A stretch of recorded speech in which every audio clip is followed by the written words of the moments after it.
Hello everybody, today I want to talk about the Dividend Kings. This is a small group of stocks that have paid out their dividends and raised their dividends for at least 50 years. Consecutive years, that is. That's twice as long as the stocks in my Dividend Aristocrat video that I did. Check that video out to see how well this group of stocks has done in the overall market. Since I posted that video last month, the ETF that I talk about in that video, Noble, which covers pretty much all the S&P 500 based Dividend Aristocrat stocks, has gone up over 8%. Isn't that fantastic?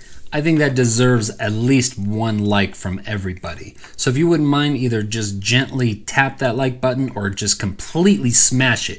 Either way, it would help me so much. I really appreciate it. So back to the Dividend Kings, I would like to share with everyone the top 5 Dividend King companies. Top 5 is based on projected growth over the next 5 years. Speaking of stocks going up, in the video where I show best time to buy stocks, I talk about a very simple way of looking at a stock's strength in order to get a better price. Well, a couple days ago, we had a pretty good pullback in the market. It was a great day for dip buying. I did add to some long positions and I did take a couple new positions where I was able to sell those positions the next day and make a couple extra $100. So check out that video if you want to see how I did it. So back to the Dividend Kings. You would think that considering the fact that they have been paying out their dividends for at least 50 years, that all of them would be Dividend Aristocrats, which are stocks that have been raising and paying their dividends for at least 25 years. But that is not the case. Some Dividend Kings are not Dividend Aristocrats, mainly because of the size of the company, the liquidity of their stock shares, meaning how much volume is traded on a daily basis, and whether or not they are in the S&P 500. That being said though, all of these companies have paid and raised their dividends every single year for at least 50 years. If you do some research, you'll find that there's anywhere from 31 to 33 Dividend Kings at the moment. But as far as I can tell, technically there's 31. A couple of these stocks technically are not kings because they were not consecutive with their dividend increases. My lovely fiance Jill asked a great question. She was asking if it wouldn't just be smart to just buy all of these companies. Well, it wouldn't be a bad idea considering all of these companies have been paying dividends and raising it for over 50 years, but let's take a look at the top 5. This is based on projected growth of at least 8% a year over the next 5 years for these 5 companies. So starting out with number 5, this company is kind of funny because I actually send them money every single month. It's Black Hills Corporation. They provide the gas for my home here in Colorado and all the neighboring states. Their last quarterly report showed that they had a revenue of $490 million, which was up 2% from the previous year. Their stock price is in the low $70 range with a very respectable dividend payout of about 3.2%. With the growth of their stock price and their dividend, they're expected to do about 8.2% annually over the next 5 years. Coming in at number 4, we have Johnson Johnson. The healthcare giant has a market cap of over $400 billion and does over $80 billion a year in revenue. Is that right? $80 billion. That's a lot of drugs. Of course, they do sell other stuff, medical devices, health products, things like that. Recently, though, they have come under scrutiny with some of the side effects, apparently, with their COVID vaccine. The newest complaints of side effects are blood clots. Apparently, 6 people have gotten blood clots after getting the vaccine. That's not that bad considering 7 million people have received the vaccine. That gives you about a 1 in a million chance. Well, hopefully any of the side effects aren't too serious for people. Johnson Johnson has increased their dividend payout for 58 consecutive years, and their current dividend yield right now is about 2.5%. And for what it's worth, they have a gorgeous max stock chart. This has truly been a great growth stock over the years. Moving on to number 3, we have ABM Industries. ABM is the ticker, and they've been around for over 100 years. They offer services to other companies like electrical, lighting, HVAC, landscape, janitorial, all kinds of stuff. They definitely took a hit last year when their services were not required as much due to COVID. A lot of companies were temporarily shut down or permanently. But as of this year, they are back with a vengeance. They smashed their estimates of earnings per share by 160%.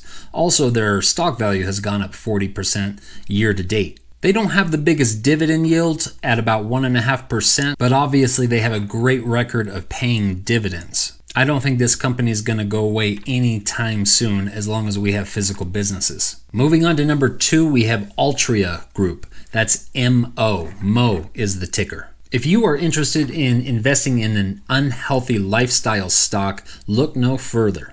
They are the ones behind the giant cigarette brand Marlboro. They also sell big chewing tobaccos like Skoal and Copenhagen. They also sell a variety of champagne and wines, their biggest brand probably being Chateau Ste. Michelle. And have you ever heard of Budweiser? They own 10% of Anheuser-Busch. That being said, their future does look a little cloudy. Get it? Cloudy, because of the smoke? Anyway, a couple days ago, their stock price took a dip after the Biden administration talked about lowering nicotine levels in cigarettes. This caused their stock price to have a pretty big pullback. So what did I do? I added more shares to my IRA, of course. I can't help it. They pay over 7% annual yield on their dividend. And them being on this list means they are projected to grow over the next 5 years. And they also have a financial leasing service through their Philip Morris Capital Corporation. Out of the bunch on the list, they do have the highest yielding dividend. And moving to the number 1 spot, we have Farmers and Merchants Bank Corporation. FMCB is the ticker. They were founded in 1916 and are a small community bank of 32 locations in California. Because of the pandemic, a lot of banks saw high loan loss provision rates. This is a statement showing unpaid loans and defaults from a bank. But because of conservative management, FMCB's loan loss provisions was only at 1.9% of their entire portfolio. That's pretty good.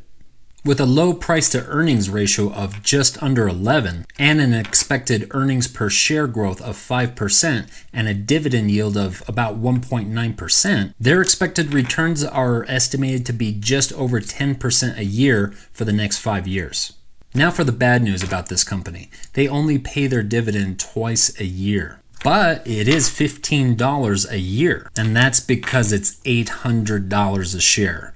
Well, in the low 800s. Today I saw it bounce around like $800 to $830.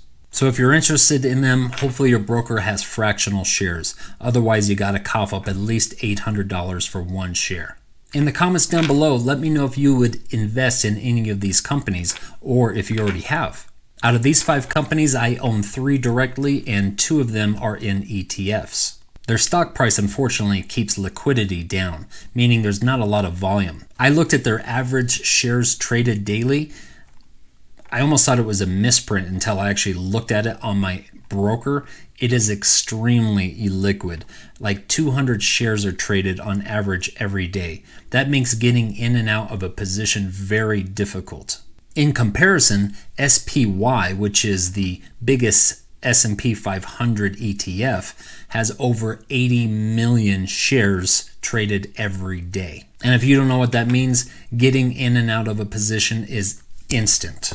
So unfortunately, Farmers Merchant Bank is not any part of any major index like the S&P 500. Mainly because of the size of the company, it's a bit too small, and the liquidity of their shares, or I should say lack of liquidity. So that about wraps it up. Thank you so much for staying this long and liking this video if you're still watching. And please make sure to leave a comment about these stocks. I truly am interested in your opinion. And join me on Sunday for my next chapter of my high yield dividend challenge. So until then, stay safe, be kind to one another, and I will see you later. Bye-bye.